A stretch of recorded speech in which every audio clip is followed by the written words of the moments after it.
Selamat pagi. Assalamualaikum warahmatullahi wabarakatuh. Anak-anak Ibu sekalian, peserta kelas Fisika Matematika 2. Hari ini Ibu tidak mengajarkan live kepada kalian ya. Ibu rekam materi tentang hari ini ya. Kemudian Ibu share di YouTube, jadi kalian tetap bisa menyimak materi yang akan kita pelajari pada hari ini.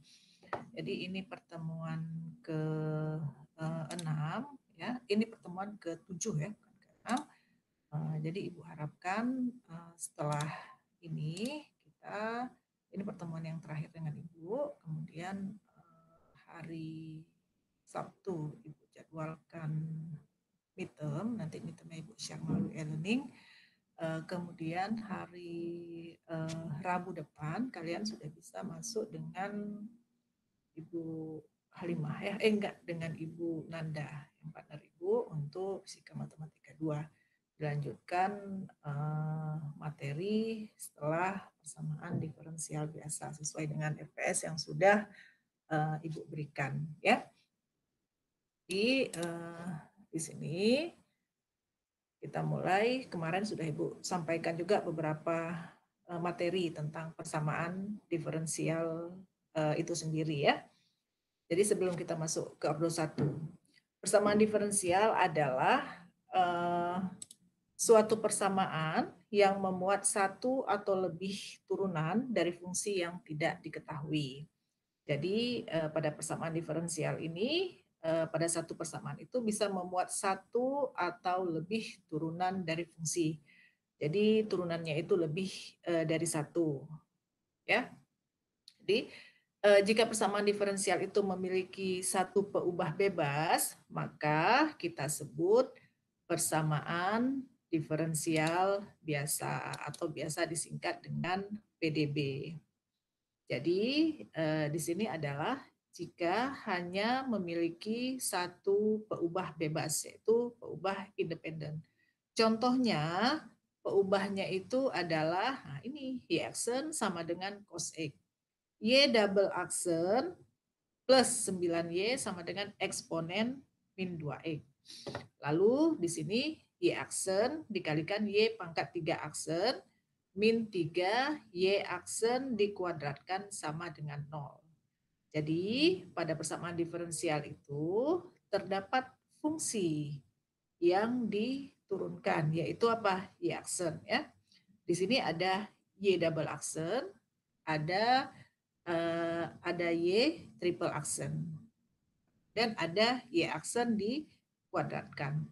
Nah, yang dimaksud dengan peubah bebasnya yaitu variabel X-nya. Karena Y aksen ini bergantung pada variabel X-nya. Jadi cos X-nya berapa? Jadi nilai X-nya itu berapa? Jadi X-nya yang bebas. Ya. Jadi jika persamaan diferensial hanya memiliki satu peubah bebas, maka disebut persamaan diferensial biasa.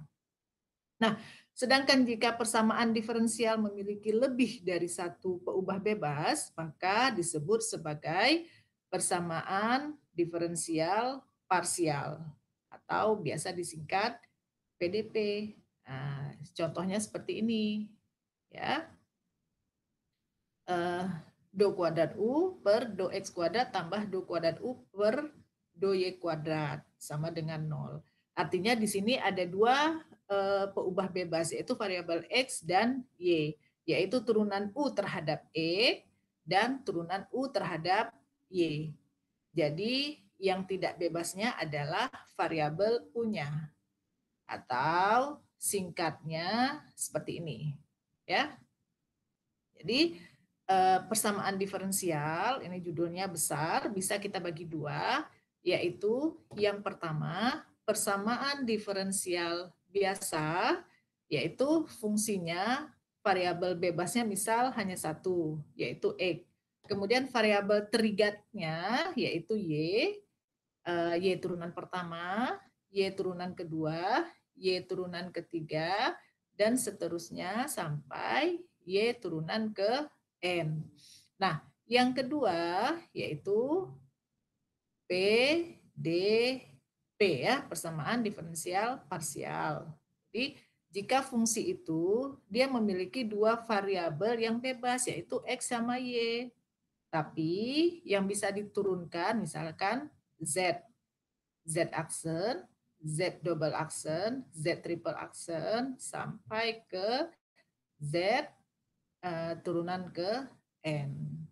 Ya, sama ya, turunan ke N ya. Nah, jadi di sini terlihat bahwa kalau untuk PDB fungsinya itu adalah dia hanya memiliki satu variabel yang bebas, yaitu variabel X. Sehingga variabel tidak bebasnya adalah variabel Y beserta turunannya. Sedangkan PDP lebih dari satu buah, yaitu yang X dan Y. Sedangkan turunannya itu adalah Z. Ya. Bisa juga yang bebas itu misalkan ada 3, misal W, X, Y, kemudian turunannya adalah Z. Ya, jadi ini adalah pembagian dari turunan persamaan diferensial ya, PDB dan PDP. Nah, sekarang pada persamaan diferensial biasa itu bisa kita bagi lagi menjadi dua bagian, yaitu persamaan diferensial biasa yang linier terjadi apabila persamaan diferensial tersebut mempunyai peubah tak bebas maupun turunannya yang bersifat linier atau pangkatnya hanya satu.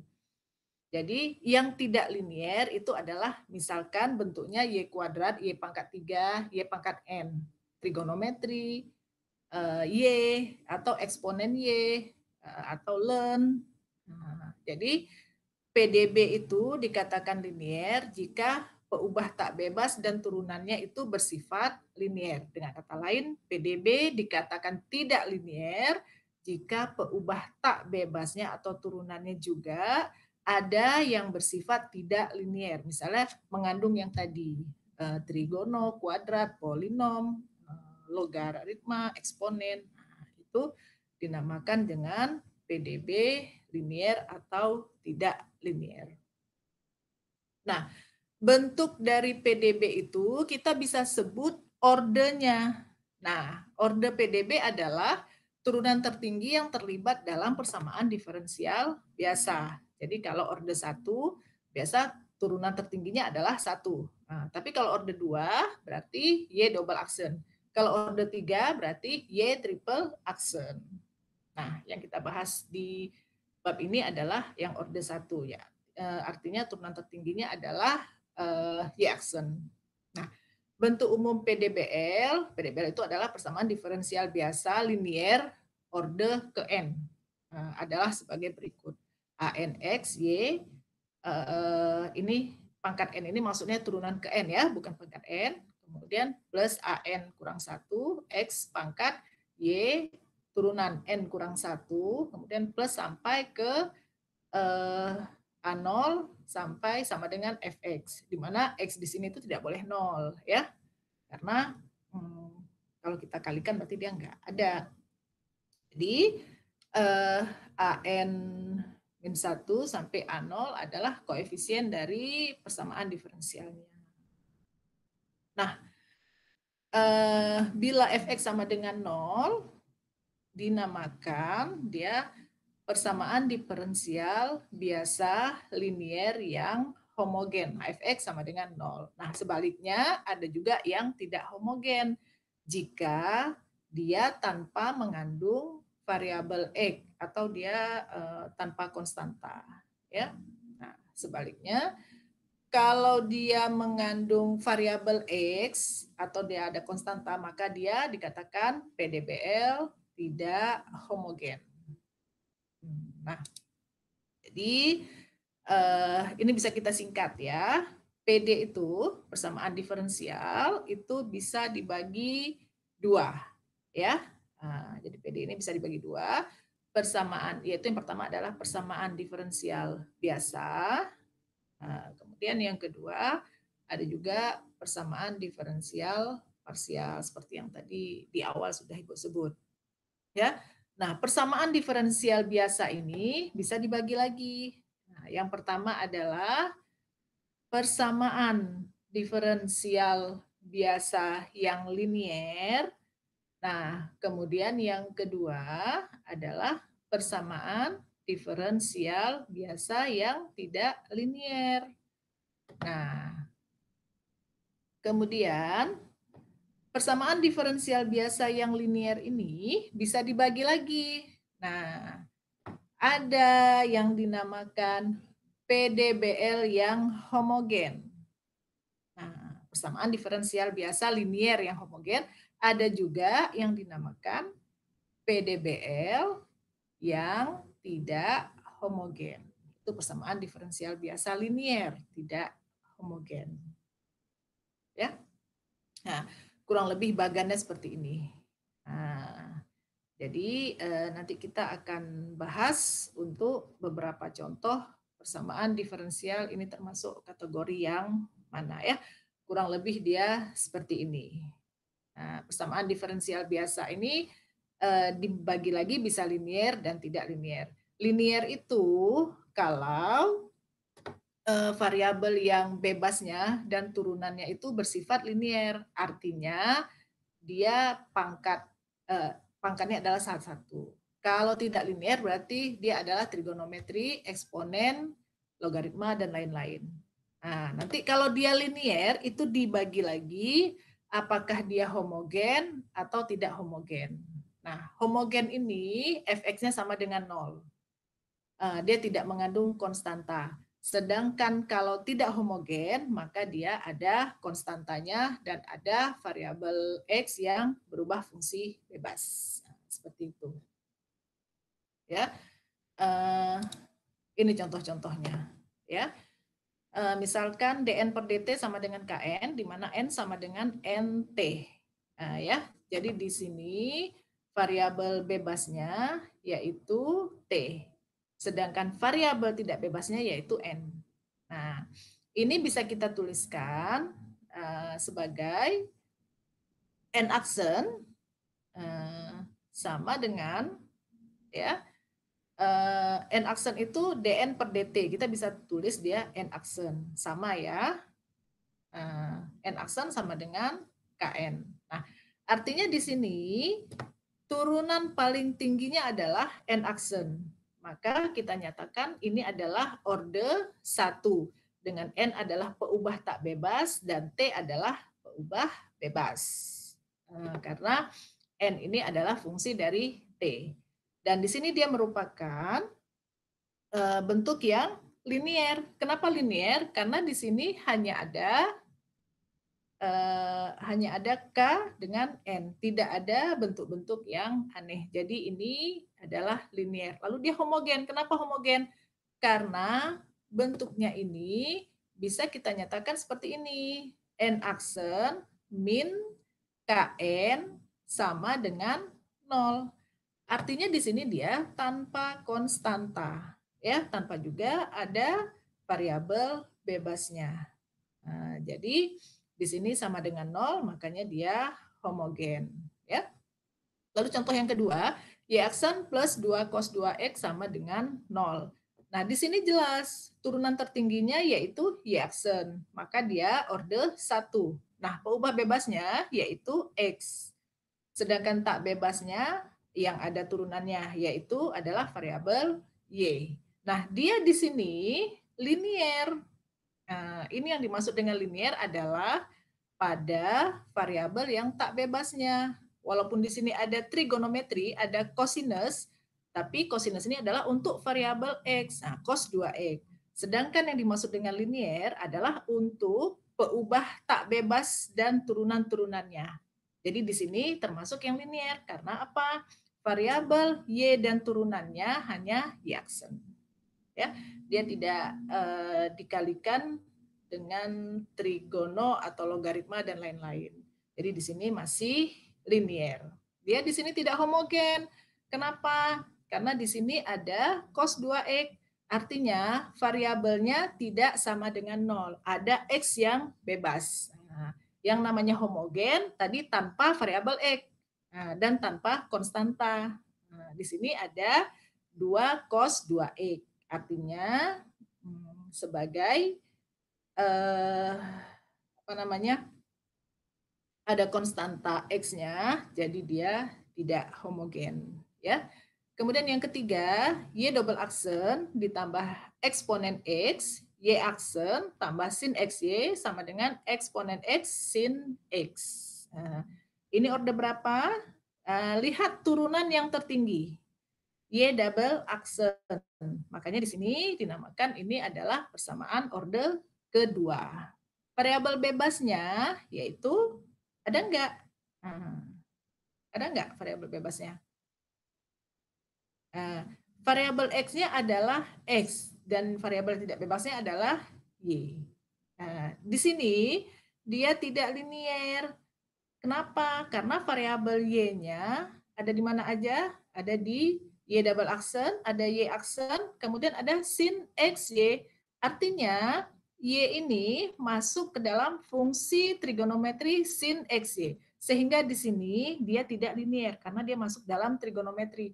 Lalu dia tidak homogen. Kenapa dia tidak homogen? Karena di sini terdapat eksponen X sin X. Dia tidak sama dengan 0. Sehingga ini fungsi yang semua X di satu bagian. Nah, ini yang membuat dia tidak homogen. Nah, contoh keempat, X pangkat 3, Y double aksen ditambah cos 2X, Y aksen pangkat 3. Sama dengan X kuadrat, Y kuadrat. Ya, ini berarti dia orde kedua. Karena turunan tertingginya adalah di Y double aksen. Makanya di sini orde 2. Dia tidak linier. Kenapa tidak linier? Karena di sini ada Y double aksen, di sini ada Y aksen, kemudian dipangkatkan 3. Artinya di sini adalah apa? Polinom. Kemudian di sini ada Y kuadrat. Nah, karena dia polinom, maka dia tidak linier. Maka dia di sini dikatakan homogen juga. Kenapa bisa homogen? Karena di sini X sama Y. Di sini cos 2X dikalikan Y aksen. Lalu di sini X kuadrat tambah Y kuadrat. Tidak ada yang benar-benar hanya X saja. Ya, seperti di contoh nomor 3. Jadi ini dia homogen karena semuanya tidak ada yang hanya X berdiri sendiri. Nah, ini beberapa contoh lain yang adik-adik bisa pelajari. Contoh nomor 1, dia linier tapi tidak homogen. Kenapa? Kita lihat aja. Y double aksen, kemudian ada Y aksen, kemudian ada 2Y. Semuanya tidak ada dikalikan yang aneh-aneh, berarti dia linier. Nah, kenapa dia tidak homogen? Karena di sini ada sin X, dia bebas ya. Ya, maka tidak homogen. Nomor 2, 1 plus Y kuadrat dikali Y double aksen. Nah, jelas ya, ini berarti Y-nya sudah dikuadratkan, kemudian dikali Y double aksen. Ini udah polinom, maka di sini udah jelas dia tidak linier. Kemudian dia tidak homogen juga. Kenapa? Karena di sini ada eksponen X, ada variabel X yang ada satu bagian dia bebas. Kemudian nomor 3, Y turunan keempat tambah Y turunan ketiga, Y turunan kedua, Y turunan pertama tambah Y. Sama dengan 1. Ini semuanya dia linier. Lalu dia tidak homogen. Kenapa? Karena di sini ada konstanta 1. Nomor 4, Y aksen ditambah XY kuadrat. Di sini dia non linier. Kenapa? Karena jelas di sini ada Y kuadrat yaitu polinom, maka dia non linier. Tapi dia homogen. Kenapa? Karena di sini tidak ada bagian yang hanya merupakan fungsi X saja. Nah, misalnya sin X eksponen X kan nggak ada. Lalu tidak ada juga konstanta seperti 1 dan sebagainya. Dia hanya sama dengan 0. Maka dia non homogen. Ya. Nomor 5, Y double aksen plus sin X plus Y. Nah, di sini variabel Y-nya ikut ke trigonometri sin X plus Y. Maka dia non-linear. Di sini ada sin X juga, makanya dia tidak homogen. Nah, nomor 6. Y triple aksen plus X Y aksen ditambah cos kuadrat Y sama dengan X pangkat 3. Di sini kita lihat yang Y-nya adalah sendiri, masih linier. Y aksen masih linier, kemudian walaupun dikalikan X, kemudian Y triple aksen, cos kuadrat X. Nah, di sini yang ditrigonometrikan X-nya, maka dia masih aman ya. Karena Y-nya masih pangkat 1, maka dia ini adalah linear. Maka di sini tidak homogen. Kenapa? Tidak ada X. Karena ada X pangkat 3. Nah, kemudian nomor 7, Y triple aksen, Y double aksen, kemudian Y dikalikan Y aksen. Di sini ada perkalian Y dengan Y aksen, maka dia non-linear. Lalu dia tidak homogen. Kenapa? Karena ada X pangkat 4. Nah, mungkin jelas ya, karena ada beberapa contoh ini bagaimana yang homogen dengan tidak homogen, bagaimana yang linear dan non-linear. Kalau orde mudah, tinggal dilihat saja turunan keberapa yang paling besar, nah itu adalah ordenya. Nah, kemudian dari persamaan diferensial yang ada, kita pastinya akan mencari solusi. Di sini, suatu persamaan diferensial di mana Y sebagai peubah tak bebas yang bergantung pada peubah bebas X, atau kita sebut dengan fungsi Y sama dengan Fx, disebut solusi dari PDB. Jika fungsi Y sama dengan Fx disubstitusikan ke PDB, itu diperoleh persamaan identitas. Jadi nanti solusinya itu adalah suatu persamaan.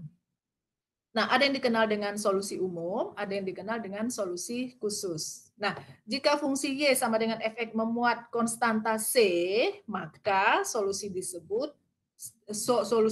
disebut solusi umum. Maka kalau tidak ada konstanta C, maka disebut solusi khusus. Nah, ya. Selanjutnya, coba kita lihat contoh pencarian solusi pada persamaan diferensial. Misalkan soalnya adalah Y aksen tambah sin X sama dengan 0. Nah, solusi dari persamaan diferensial ini ada solusi umum dan ada solusi khusus. Nah, yang pertama ini adalah solusi umum. Ini diperoleh dari mana? Nah, ini kita jabarkan di sini ya. Y aksen ditambah sin X sama dengan 0.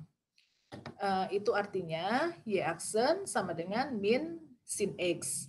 Nah, solusi artinya kita mencari Y-nya berapa. Nah, jadi prosesnya adalah kita integralkan dari Y aksen ini. Nah, kita integralkan berarti Y sama dengan min sin X dx. Ya. Integral dari min sin X apa? Yaitu cos X ditambah dengan C. Ya. Jadi ini adalah solusi umum dari persamaan diferensial Y aksen ditambah sin X sama dengan 0. Yaitu Y sama dengan cos X plus C. Ini adalah solusi umum. Ya. Yang dimaksud dengan solusi umum adalah di sini ada tanda C-nya. Nah, di sini ditambahkan konstanta berapapun. Jadi kita bisa buktikan bahwa kalau kita substitusi, ya, Y-nya itu adalah cos X ditambah C, nah, maka cos X tambah C aksen ditambah sin X, berarti sama dengan Y aksen ditambah sin X. Cos X plus C, kalau kita turunkan, dia akan menjadi min sin X. Konstanta diturunkan adalah 0. Maka ditambah sin X, min sin X ditambah sin X, dia sama dengan 0. Benar kan ya? Artinya bagaimana? C ini konstantanya berapapun, mau 1, mau 2, mau 3, dia termasuk solusi. Itu artinya masih umum. Tapi kalau misalkan kita spesifik menyatakan bahwa C-nya itu adalah 6, Y sama dengan cos X tambah 6. Nah, ini adalah solusi khusus. Artinya C-nya kita udah spesifikasikan ke angka 6. Nah, ini kalau kita buktikan, ya, Y sama dengan cos X ditambah 6, kita substitusikan ke Y aksen ditambah sin X sama dengan 0, maka Y aksen ditambah sin X, cos X kita turunkan yaitu min sin X. 6 kita turunkan yaitu 0, ditambah sin X maka sama dengan 0. Nah, ini dinamakan solusi umum dan solusi khusus. Jadi biasanya solusi umum itu adalah hasil dari integral tak tentu kan pasti ada plus C-nya. Sedangkan solusi khusus adalah C-nya itu sudah spesifik ke angka tertentu. Ya, baik. Ini Ibu berikan latihan, ya, karena kita belum pernah, jarang Ibu berikan tugas. Jadi ini ada tugas. Jawab penyelesaiannya seperti yang sudah Ibu jelaskan tadi. Soalnya ada 1, 2, 3, 4, 5, 6, 7, 8, 9, 10, 11, 12. Nah, Ibu harap tugas ini bisa dikumpulkan hari Sabtu besok, 8 Mei 2021 pukul 10, ya, pukul 10 melalui assignment di e-learning nanti Ibu buat. Jadi Ibu harap pertemuan terakhir kita pada hari ini nanti tugas ini, ya, tugas ini dikumpulkan pada e-learning hari Sabtu 8 Mei 2021 pukul 10. Nah, pada saat itu Ibu akan berikan soal midterm. Nah, di minggu depan, di hari Rabu depan itu sudah jatah Bu Nanda yang masuk di kelas ini. Ya, demikian anak-anak, ya, sudah ya. Materi kita pada hari ini sudah selesai. Silakan dipahami, diulang-ulang, dipelajari, kemudian soal dan tugasnya dikerjakan. Ya. Assalamualaikum warahmatullahi wabarakatuh.